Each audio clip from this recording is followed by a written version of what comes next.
Bonjour à tous. Aujourd'hui, on va parler d'Émile Durkheim. Émile Durkheim est un sociologue français, né en 1858. Il est considéré comme l'un des fondateurs, sinon le fondateur, de la sociologie moderne. Il est celui qui a le plus contribué à faire de la sociologie une discipline à part entière, une discipline scientifique.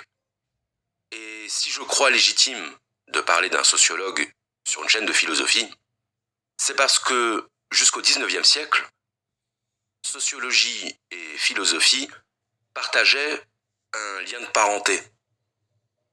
Le mot sociologie est relativement récent, il date du XVIIIe siècle, mais l'idée derrière ce mot, elle, existe depuis bien plus longtemps.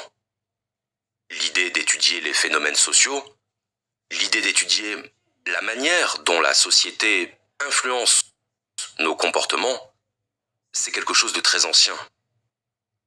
Quand Aristote définissait l'homme comme un animal politique, quand Platon estimait que la cité devait imprimer dans le cœur des hommes l'amour du vrai et du juste, c'était une manière de dire que les individus sont en grande partie façonnés par la société dans laquelle ils vivent.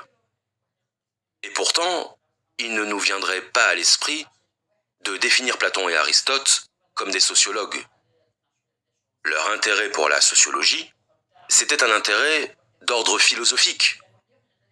Un intérêt pour la question du rapport entre l'individu et le collectif.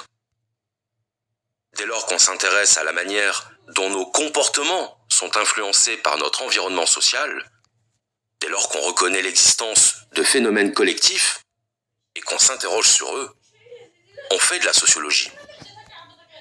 La sociologie, c'est littéralement l'étude des faits sociaux. Or, à partir du moment où on vit en société, ce qui est a priori notre cas à tous, on n'échappe pas aux faits sociaux.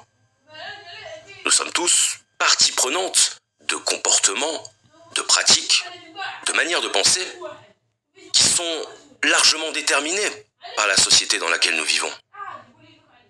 Mais il aura fallu attendre le XIXe siècle pour que cette influence du social sur les individus fasse l'objet d'une étude à part entière. Il aura fallu attendre le XIXe siècle pour qu'on admette que les faits sociaux n'étaient pas seulement un paramètre à prendre en compte, mais qu'ils étaient bel et bien une réalité.